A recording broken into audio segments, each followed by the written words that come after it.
Okay, so welcome back. Today you see me revisit the rolling road just to check the fueling. At Goodwood we were using sustainable fuel. I've refilled the car with the regular fuel. So let's go and see how we get on.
running too lean right at the top end. So that's why I pulled it back. So that'll survive. That is the problem.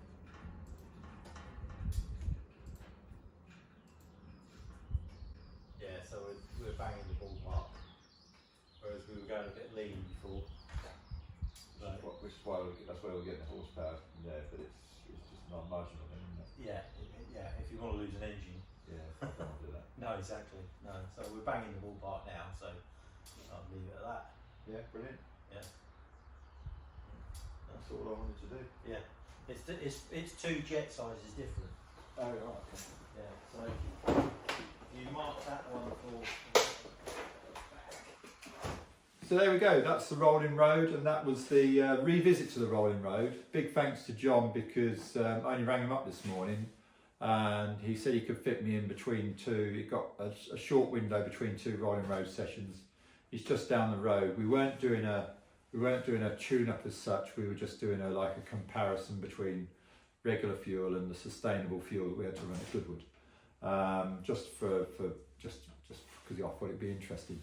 So the regular fuel that I'm using is Shell V Power. That's a super unleaded. It's got 5% ethanol. It's got an octane rating of 98. Then I put this additive in. This is a CVL Extra, Millers CVL Extra high octane booster. It's got that's competition valve lubricant. If it does what it says on the tin, it will raise the octane numbers up by 4 points. So that's the equivalent of having a 102 octane fuel. So that's what I was using. I sometimes use Sunoco petrol. I haven't got any in stock, but there's some circuits you go to, the Sunoco van's not there, so we have to use pump fuel. So I thought it'd be quite interesting to try it with pump fuel. Talking to a few people in the paddock, there's a few people that use this. This is what I used in the MG, and so that's what we did. It took us quite a while to get the engine warmed up properly. I'd warmed it up before I took it there, but it took us a long time to get this manifold warm. There's a lot of air and fuel going through there, and it's quite amazing actually when you're warming the car up in the paddock that all your temperatures will come up, but this manifold stays quite cool. So that's why in the paddock we almost warm the engine up in two stages. So we warm the engine up and then let the heat dissipate up the manifold. So we did a couple of runs before it got really warm. But what was quite interesting was with the jet settings that I had in here that we used at Goodwood with the sustainable fuel, I actually gained 2 horsepower with regular fuel. However, right at the top end, the engine started to burn very lean, so that would probably account for those 2 horsepower. So if you remember, we were running very lean with the sustainable fuel, and so we had to richen it up quite a bit. And I've got a huge great jet main jet in there, and then we were controlling it with the air restrictor jet, and that's the jet that John's changed. He said he's changed it by two sizes. It's 2 sizes different, just to richen the top end.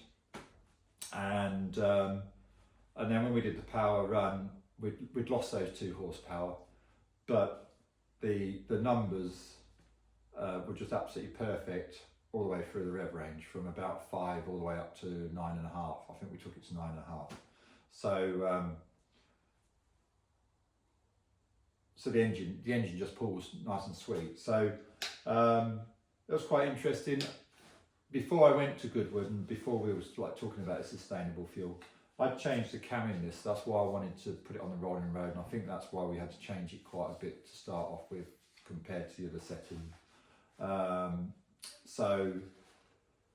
But before I went to Goodwood, everyone was saying that the sustainable fuel doesn't make much difference. and I think if I'd got these settings in for regular fuel, it probably wouldn't have made any difference. It might have been just running a little bit richer at the top end, but a richer setting is safer for the engine. It means you're not going to be burning pistons and things like that. So yes, that's all good. So now with the new cam, we're going to Donington in a couple of weeks' time. So with the new cam, I'm hoping to see if I can see the benefit of the wider power band. Goodwood's all fairly new to me, so I didn't really notice much difference, except that I think it probably made me a lazier driver because I could pull out of corners without changing down. So what I've got to do is I've got to make sure that I still use the gears, and but it'll give me a little bit more flexibility. But I've got to be careful it doesn't make me a lazy driver by using the engine to pull me out rather than keep the revs up there. So we'll have to see. So yeah, it's all quite interesting. It's all a learning curve all the way through. So yeah, thanks for watching. If you haven't subscribed, please subscribe. Hit the like button. Leave me some comments.